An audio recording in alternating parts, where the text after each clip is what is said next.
Hello, everyone, and welcome to our webinar today. Today, we are diving into the topic of how to organize your research with Verbum. I'm so glad to have you here with me today. Before we get started, I'm going to go over a few housekeeping items. I'll let you know a little bit about myself, especially if this is your first webinar with me. But I'd also love to know a little bit about you as well. So while I go over those introductory comments, if you wouldn't mind dropping into the chat box for me, your name, where you're viewing from today. I always love to see where people are joining us from, but also let me know, what is your primary use for the software? Are you using it for your own personal study? Are you a priest? You're using it for homily prep. Maybe you are in school, seminary, etc. I would love to know what you're currently using the software for as we get started. So as I mentioned, my name is Carly, and I live in the Pacific Northwest area with my husband. And prior to coming to work here with Verbum, I was in ministry for about 7 years in the Seattle Archdiocese. Worked at a parish and was blessed to work in youth ministry, young adult faith formation, family faith formation, taught the sacraments, so First Communion and confirmation specifically. Really blessed season for about 7 years. And prior to that, I worked in a couple different organizations and also received my bachelor's at Thomas Aquinas College. So grateful to have all of that experience to be able to bring to the table today as I work with you and hopefully offer you just a few more tips to be able to use the software for whatever those specific goals are. So thanks for joining me today. Just so you know what to expect in our time together, I want to let you know that, first of all, the training portion of our webinar is about 30 minutes. This is about how long it takes me to go over what I've prepared for you today. Sometimes this particular webinar can take a little bit longer, so just so you're aware, but I will stick around for as long as you'd like me to following the presentation for any questions that you have. I highly encourage them. This is why we offer this webinar live, so you can ask questions live while I'm here versus just watching a video on YouTube, although we do have them available later for you as well. But if you have questions live, ask them. Put them in the Q&A box for me if you would. That will allow me to be able to come back and review those questions all at the end once I've completed the training that we're going to go over today. Also want to let you know there is a survey to take at the end of our time.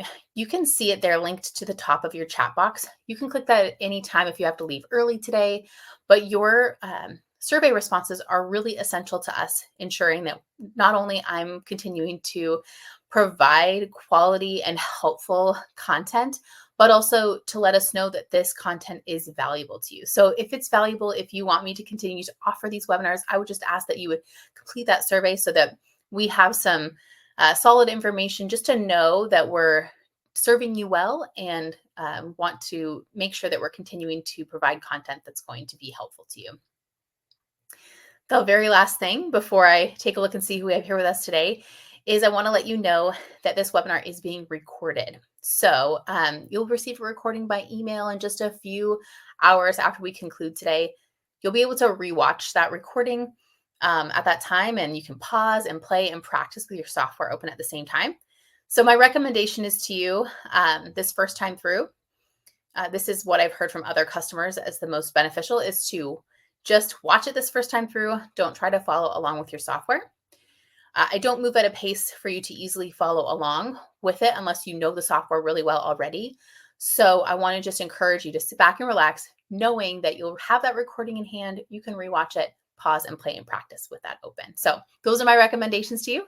I'm going to take a look and see who we have here with us today, and then we will go ahead and go over the outline for today so you know what we'll be chatting about, and then I'll pull my software and we'll get started. So I'm going to take a look and see who we have here. Again, I want to say thank you for joining me today. Awesome. Welcome. We've got people from all over today. I'm just going to glance through here and just want to say welcome to each of you. Welcome, Harlan and Eric. Glad to have you here. Welcome, Glenn and Greg and Thomas. Awesome. Great. Welcome, Deacon Tom, Jerry, Father Arjun. Wonderful. Welcome, Charles. Awesome. Thank you all for being here. Okay, I love that you shared what you're working on. This gives me a little bit of context. It's helpful for me. And know that if you have specific questions based on those goals that you shared, so we've got some priests and deacons here, some people with faith in faith formation, let me know at the end. I'd be happy to see what I can do to make sure that we're answering those questions. So with that, let me just give you a quick outline of what we're going to cover today. Then I'll pull my software up and we'll get started. So today's topic, again, is how to organize your research with Verbum. So I'll be showing you how to create your folders in your favorites tool for better organization. This, I believe, is one of the most aptly named tools in the software because I personally like to keep my research and just my study really organized, and the favorites tool allows you to do that. So it's truly my favorite tool. Also, we'll be looking at how to add all sorts of different types of research. So searches, notebooks, clippings, all those types of things to those folders. And we'll focus a little bit extra on the clippings tool and what the clippings tool offers for you and how it can allow you to store excerpts for future use and how it differs a little bit from the notes tool. So this is what we'll be covering today. And I'm going to go ahead and turn my camera off now and pull my software up. My camera will come back here at the end, but I like to turn it off during this portion because you'll notice that when I do, my screen gets the screen for you gets a little bit bigger. So you're going to be able to see what I'm doing just a little bit better. All right, let's dive in for what we have to cover today. So again, we'll be talking about how to organize our research. And I mentioned the favorites tool. Now, the favorites tool is basically a folder and filing system within the software, and you can really customize it to serve whatever goals or purpose you have. Today, I'm going to walk through a specific example using the favorites tool. I'm going to walk through an example. I'm just going to utilize this example of, let's just say I'm teaching in faith formation. I'm putting together a presentation on the sacrament of confirmation, and I want to walk you through the process that I would go about creating that folder for organization and collecting my research all into that one place. So I'm going to walk you through that process. So the first thing I'm going to go ahead and do is go ahead and open up my favorites tool. Now you're going to find your favorites tool in your tools here on the left. You're going to see it right here in my shortcut bar, but that's because I've dragged and dropped it there. If you've never used your favorites tool, go ahead and open your tools here when you have your software open later. Open up those tools and you'll just go ahead and start to type in favorites and it will pop up right here for you and you can open it up. This is what the favorites tool looks like. You can add different favorites different folders to your favorites tool just by clicking this and clicking new folder. It will add a new folder there. Since I had this folder open last, that's where it populated it for me, but I can drag and drop this anywhere I'd like to. So since this particular project I'm currently using for this example is a presentation, I'm going to just drag and drop my new folder right down to my presentations here. Go ahead and drag it down to my presentations. And I can expand my presentation here and you'll see this new folder. So I'm going to go ahead and rename this folder. I can do so just by clicking the panel menu here and I'm going to select rename. We're going to name this confirmation presentation here. So now I have my folder. Now know that I can continue to create additional folders as I go. I can continue to nest folders just by clicking the panel menu and selecting add new folder. It will continue to nest them underneath here. So again, a great organizational system, and we'll dive into, I'll show you these examples of what this is going to look like. If you ever add a folder and you don't want it, you can always click that panel menu again and delete it. So we'll delete that new folder. Okay, so now I have my folder created. And now let's walk through the process I go as I start to collect my research to keep it organized within this folder systems. So if I was creating a presentation on confirmation, whenever I have a topic that I'm going to cover in the software and I'm using the software to do research, you start with my Catholic topical index. So I'm going to start there. So you'll find your Catholic topical index in your guides and workflows. If you open this up, you can just start to type in Catholic topical index and you will see that pop up. You'll notice there's two options. There's a Bible reference guides topical index section and a topic guide. If you are searching for a specific scripture quote, this is the one you want. But today, since we're doing a topic, we're going to select this second one here, This will allow us to search a topic rather than a biblical reference. I'm going to go ahead and open that up. Then I already have this queued up in here, Sacrament of Confirmation. I'm going to go ahead and search this. And you'll notice that what this does for me, as I expand this particular section, I love this tool. This is going to pull for me different resources from sacred scripture, church teaching, canon law, different ecclesiastical writers, all into one place. So I can see all of these references. All of these blue live links are things I can click on. So I'm going to do a couple things here. Before I even start clicking on any one of these, I'm going to go ahead and drag and drop this tool right into my folder here. Now, as I expand my folder, you're going to notice that I have this here. So this search is saved. If I close my Catholic Topical Index here and I come back to my folder, I can click this. It's going to open right to where I was, just like that. So you can see that you can add different tools to this section, and not just the tool, but also your search. Wherever you drag and drop that resource into that folder, it will save it there for you. So let's start to open up some of these resources that I'm going to start to collect these different, this research for this project.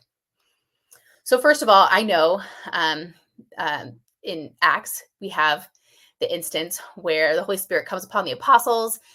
When I was teaching confirmation, I always use this scripture passage in my presentations on confirmation. So I'm going to go ahead and open that up.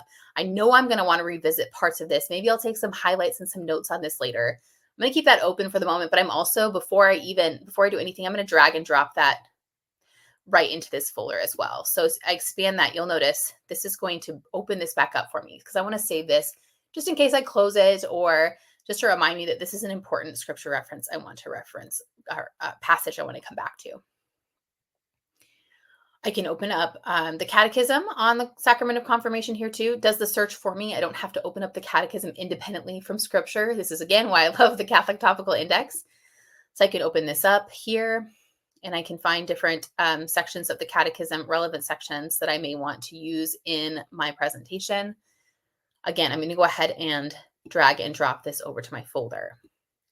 So right now I'm just dragging and dropping different sections of the catechism. You'll also notice that as I navigate to different sections here, if I see another section that looks helpful, great, drag and drop it. Notice what this offers for me. I've got 2 sections of the catechism here.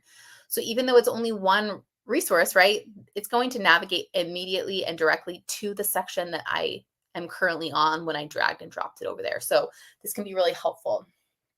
Now we'll look at collecting notes and highlights too. So you may be one that doesn't actually drag the whole reference, but you end up just collecting notes and highlights. But I want to show you this option if you're in those early stages of collecting research and you want to save, or you want to save entire pages. You're not sure what you want to use from this text yet, but you know that you want to come back to it. So I pulled scripture over there. I pulled some from the catechism. Maybe I want to check out the canon law. And I know that this is going to talk about the celebration of confirmation, which can be really helpful in talking with teens, especially about what that's going to look like. And so maybe I want to talk about that in my presentation too. I'm going to pull that and save that here in this folder as well. So you'll notice here as I'm going through, I can open any one of these sections. I'm going to open just one more from the ecclesial writers down here. I'm going to open up Thomas Aquinas, this section here as well on confirmation.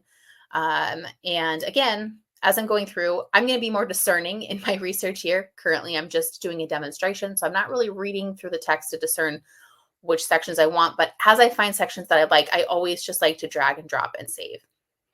Now you can create a separate folder like I showed you to nest under here. If you want to have like your initial research in one folder, you want to have your notes in another folder, etc. You can do as much organization as you'd like to underneath your folder here. Okay, so just remember when it comes to adding different articles or resources to your favorites folder, wherever you have left off in that specific resource is where it will be saved under your favorites folder. When you open up that resource again, that's exactly where it will navigate to for you. Okay, let's talk about a few other recommendations and some other steps that I would take in this process. This is just, again, my initial research starting with my Catholic Topical Index. I'm beginning to open some different resources. If I'm using the homily builder for my presentation, it's interesting in Verbum, the homily builder is a great tool, not necessarily for building a homily. It can, if especially you can utilize it without the slide decks. But as priests may know, and I get this comment from priests often, Catholics do not use slide decks in their homily presentations, which I of course know. But I will tell you that it's also a great tool for those of you who are in faith formation of any kind. The homily builder the name of it may deter you, but I will tell you it's an awesome tool for those of you who are looking to create a slideshow of any kind within the software. And I'm going to be offering another webinar down the road on how to utilize that in January. We'll be going over that together. But just for now, I want to show you here. If I open it up under my tools here, let me go ahead and open up this homily builder here. Make it a little bigger so you can see it for a moment. You can build, whether you're working on whatever project you're working on, if you end up wanting to add slides and have a presentation together in one place, homily builder is an awesome tool for that. And if you end up using it, I would use it specifically for this project. I would probably go ahead and title it right away. Oops, I should spell correctly. That would be good. Go ahead and title it, and then I would just go ahead and add that directly to my folder as well. So again, you can add different tools here. So I'm adding this here. And so I can come back to this and revisit it later. I can open it at any point. I wouldn't generally, I would usually create it so that I could start to add to it, but I usually won't have it open in this beginning stages of collecting research, but it will be something that I use later. Okay, what are other things that we can add to this favorites folder that can be really helpful in organizing our research? So another thing that we can actually add searches as well. So for example, I'm going to pop over to my search over here. If I open up this search, I'm going to actually, I'm going to want to search my different resources. So aside from the Catholic Topical Index, there's going to be other resources in my library that are going to be really helpful when it comes to talking about the sacrament of confirmation. And I may already have an idea of some authors or resources in mind that I always like to come back to reference. And in fact, that's true. One of my favorite authors, I really, really value his insight and I love his books, is Dr. Bob Schuth's from the JP2 Healing Institute. He is wonderful. And I love a lot of his writing, and especially when he talks about the sacraments. He has a book specifically on the sacraments and the healing power of the sacraments. So when I talk about the sacraments at any point, I do like to reference his resources. And so I've actually created at a different point, I've created a collection with just his resources available to me. And so I created that collection, and I'm going to go ahead and search just that collection. If you are unfamiliar with collections and you want to learn more about those, let me know in the Q&A. I will maybe put together a training specifically on collections for you. I know we have videos on it, but if it's helpful to go through a live training on it, I'd love to offer that if that's of interest. So under the books here, I'm going to go ahead and select instead of searching all my books, I actually want to search specifically my collection I've created. Here's all my collections. Bob Schuth. This is just going to search the books that I have in my library that he has authored. And now I can search for confirmation specifically just in his books. So you can see the power of this search is awesome because I'm not searching the entirety of my library, which is thousands and thousands of books, but I'm only searching I only have 3 of his books in my library, but you'll notice I have 34 results because he references confirmation 34 times in those 3 books. And he has an entire chapter. I'm going to open this one up here specifically on how confirmation heals the wounds of powerlessness. It's a beautiful book. So I can search through just his resources. And since there's 34 results here, I may not be able to go through them all initially. I want to come back and look at this later. So again, I can just drag and drop that search right into this section as well. So you may not be one who ends up using searches and articles and everything in one place, but I like to show you all of these examples so that you can think about how it might benefit you, whether you're doing homily prep or faith formation, etc., as your different options for what you can save in these folders. Okay, let's talk about notes and clippings. So we're going to talk just in brief about these. So if you took any of my earlier webinars, we talked in length about notes and notebooks. We talked about how you create notebooks, how you add notes to notebooks. Well, you can create a notebook and you can add your notebooks to these folders as well. So let's go ahead and do that next. I'm going to go ahead and open up my tools here on the left and open up my notes tool. And let's create a notebook. So I'm going to navigate over to my notebooks here, create a new one. We'll title this one Sacrament of Confirmation. It'll pop down here. It's always by alphabetical order. I'll go ahead and open it up. So once I have it open, I can immediately just drag and drop it right into my folder here. So now I have this here so that as I start to populate this notebook with different highlights. So for example, let's go ahead and take some highlights from some of these resources.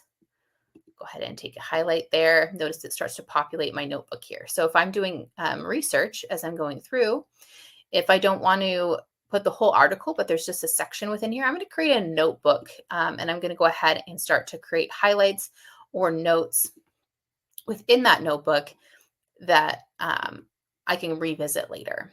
So this is how I would start to populate that notebook. And again, that notebook is going to be available to me here in that section, in that folder. So I'm collecting it all. It's keeping it all organized here. Whatever I want to revisit, I can go ahead and revisit it there.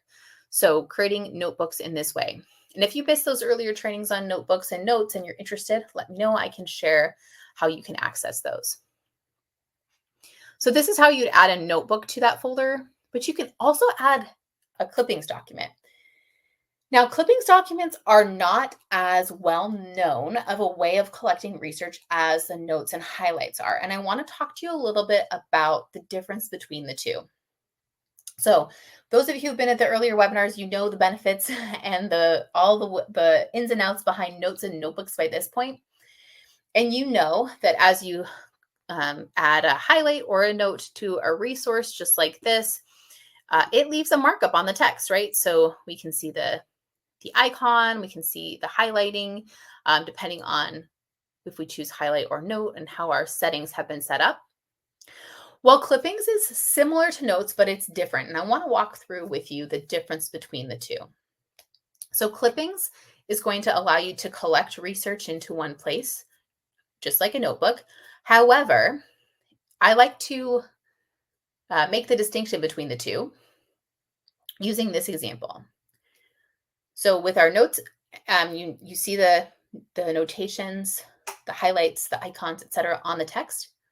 With the notes tool, or with the clippings tool, you will not see any of this on the text.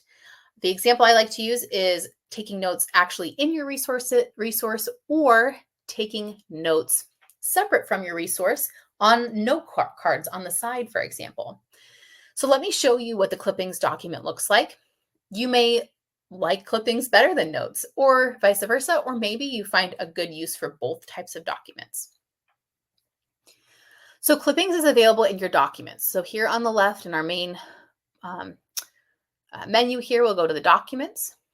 And at the top right, we'll see this button, the blue button, new. And we're going to go ahead and select clippings. So here is my new clippings document right here. I'm going to drag this over here to give us, so we can see the text right next to it. So here's our clippings document. You can go ahead and title that one, whatever you'd like to.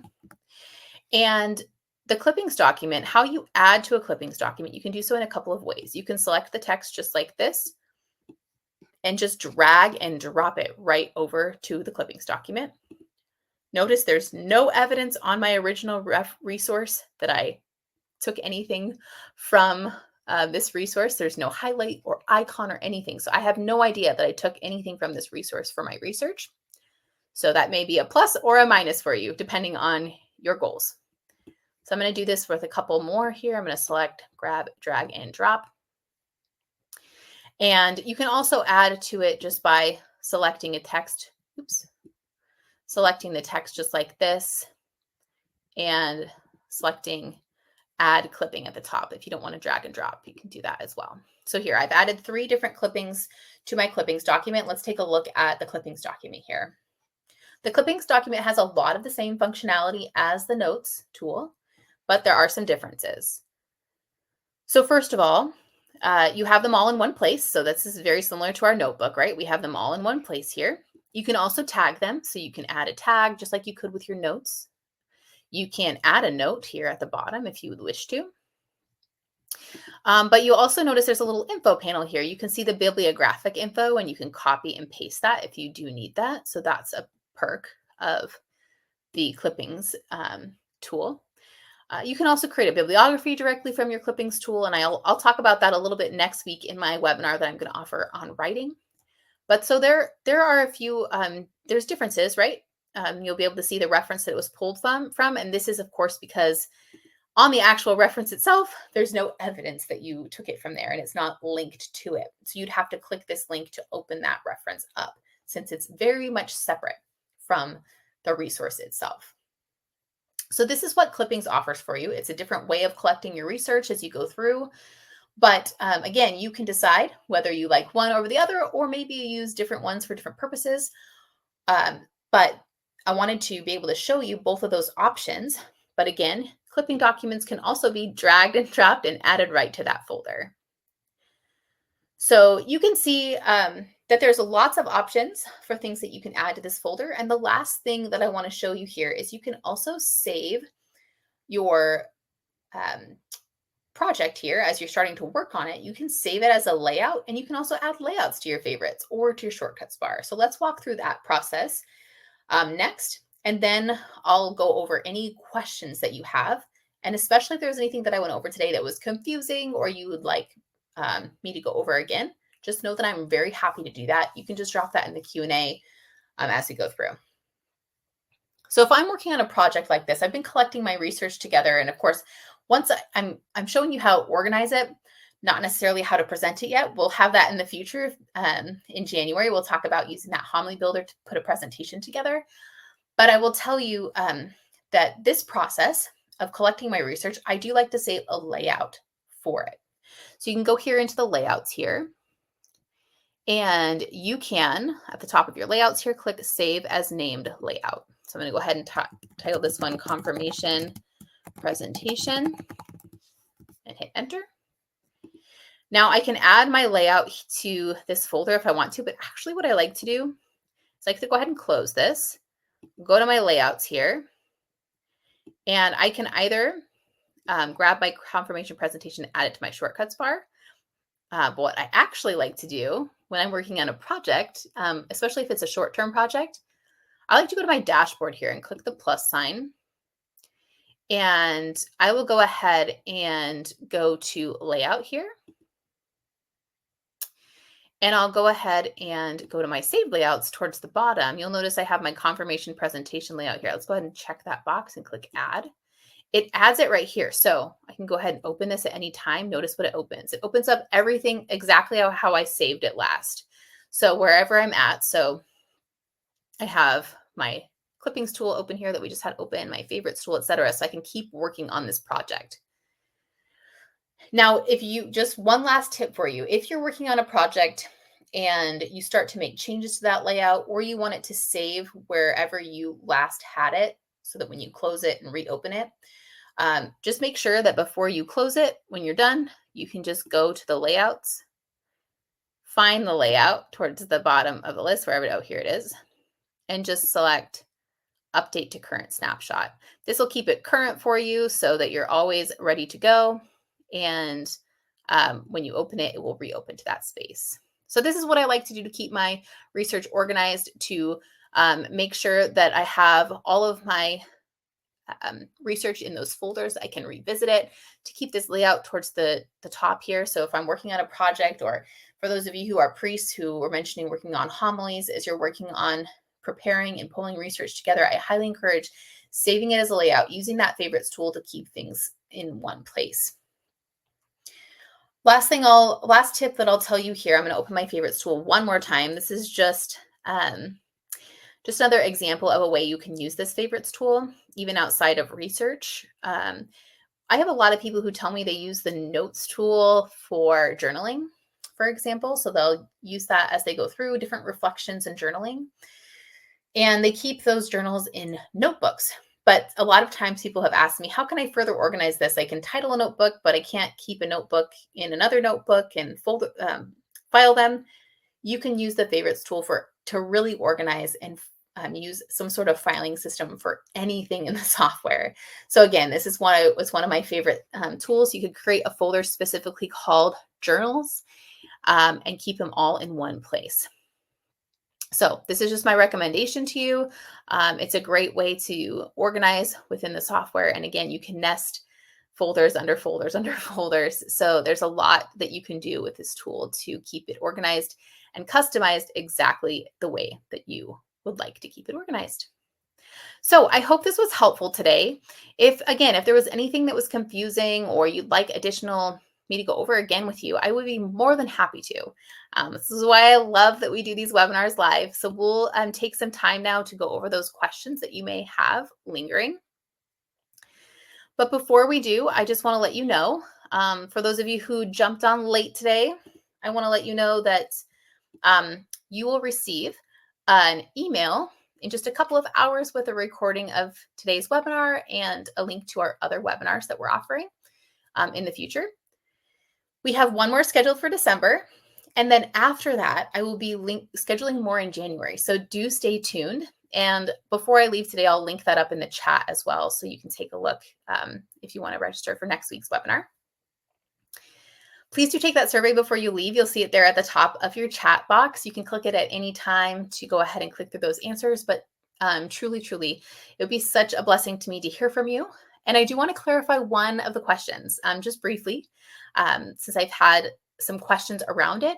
One of the questions is, how likely would you be to recommend this to another Verbum user? Rate it 1 through 10 or 0 through 10.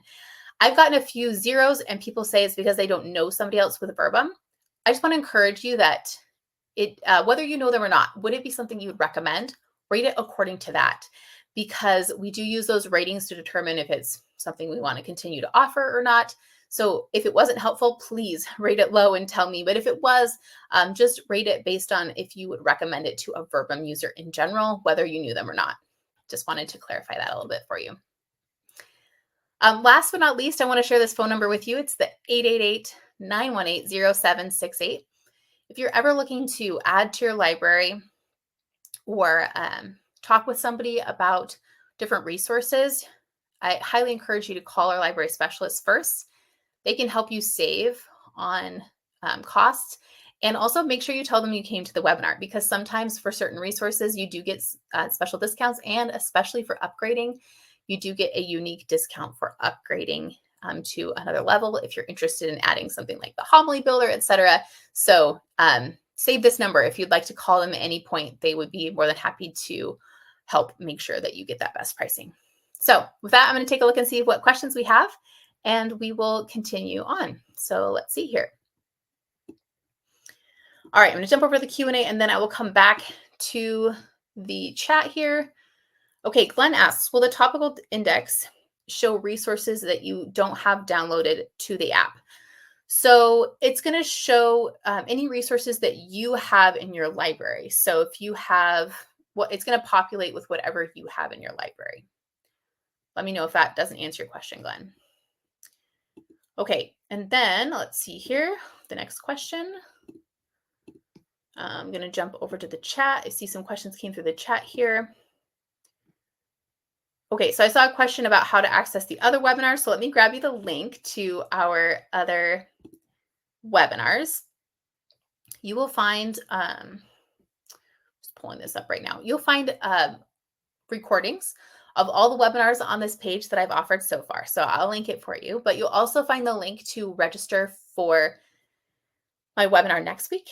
And next week, I'm going to be talking about writing with Verbum. So the process, if you were writing papers, especially if you're wanting to publish anything, what that process would look like. So I'm going to pull that link up here for you. One moment. Just pulling it up, and I will link it for you. All right. And also, just so you know, you can feel free to bookmark this page if you want to check back. You will notice that I will be adding, again, like as I mentioned, I will be adding in November, or excuse me, January, some additional webinars. So let me grab this page for you. Okay.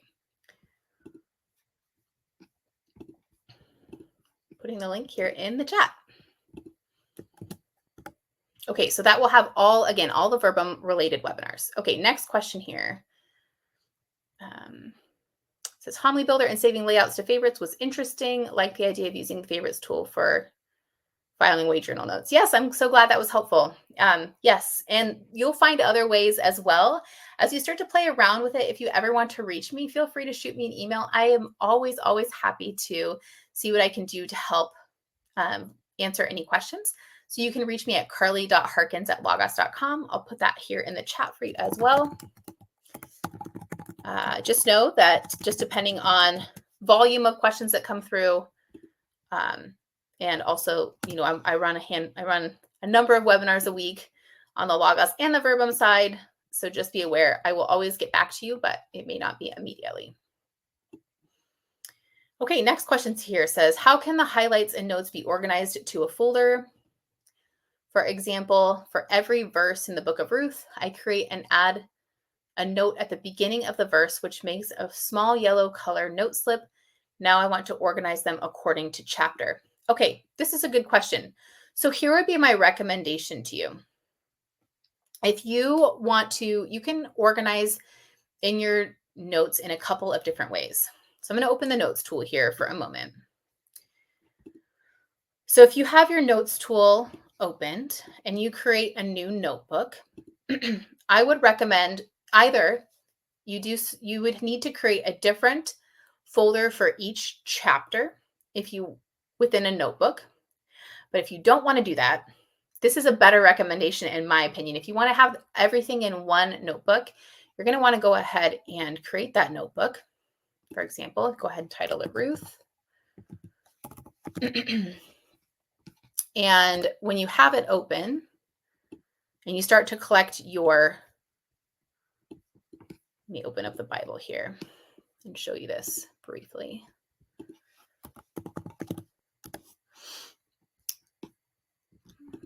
Okay, so I'm going to go ahead and just make a couple highlights here. When you create a highlight or a note within Ruth, and if you want all of them to be in one notebook and you want to keep them organized in one notebook, you have two options. One would be to create a different chapter for each, or a different notebook for each. So Ruth chapter 1, Ruth chapter 2, Ruth chapter 3, and then you can pull all of those notebooks and keep them organized in your favorites tool under one heading of Ruth, for example. But if you don't want to have all of those different chapters for Ruth, you just want to have one notebook, I would recommend utilizing tagging for this type of organization instead of your favorites tool. So what tagging looks like is underneath, or when you create that new note in Ruth, just quickly tag it. Just say chapter 1, for example. And then let's just pretend this is chapter 2. Chapter 2. Because when you do that, you will then be able to go to your filters on the left here. And under tags, you can tag them by chapter. So you can see, you can select this and just look at all of your chapter 1, or you can look at all of chapter 2 underneath that folder. So that would be my recommendation. Again, oops, I closed the folder, not I closed the notebook, not the tag. So underneath Ruth, again, if you go back to your filters, you can filter it by different chapter. So it depends on how you want to do it. If you want to create a separate notebook for each, you can absolutely do that. And then my recommendation under your favorites would be to create a new folder called Ruth, and then nest all of your notes, your notebooks titled by chapter underneath that folder. Then you'd have them all separate in different notebooks. But if you're hoping to have it all in one notebook, tagging is your best bet in terms of that organization. So that's my recommendation. Play around with it. If you have further questions, you can shoot me an email and I'm happy to go over that with you further. All right. See if any other questions came through here.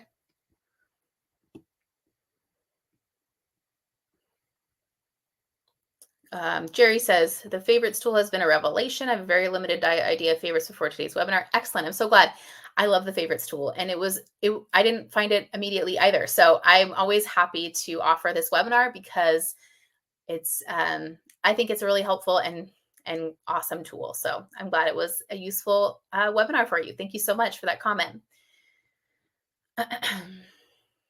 And then Harlan says, yeah, maybe tagging. Yes, absolutely. Tagging is, yep, that was the second option there. So, okay, great. I hope this was all helpful. I'm not seeing other questions come through. So I'm going to pop the survey up for you. If you wouldn't mind taking it for me, super helpful. If you have further questions that come up as you start to play around with this, I'd be more than happy to help you. So again, I'll just offer one more time, shoot me an email if I can serve you. I'd be more than happy to walk through it with you. I want you to be able to use the software for whatever your specific goals are. And don't give up. And also just remember, continue to play around with the software. You can't break it. And so I hope that you start to play around with it, see what works, what doesn't work. And if things come up for you and you're wondering, am I using this in the most efficient way? Shoot me an email and I'd be happy to take a look at what you're doing and see how I can assist. So have a wonderful rest of your day. I'm going to go ahead and share this survey for you. Take it for me. Let me know how today's webinar served you. And we'll continue to plug away at these webinars. And I look forward to seeing you all next week, I hope. Even if you, whatever you use, if you use the software for writing at all, it's a helpful webinar to know how to cite your sources, go over bibliographies, and just walk through the writing process. So join me next week if you'd like to. And if not, hopefully in January for some additional topics. And know that in that survey, you can also let me know what type of topics you'd like to see me cover down the road. So have a wonderful rest of your day, and I'll look forward to seeing you or connecting with you sometime soon. God bless you.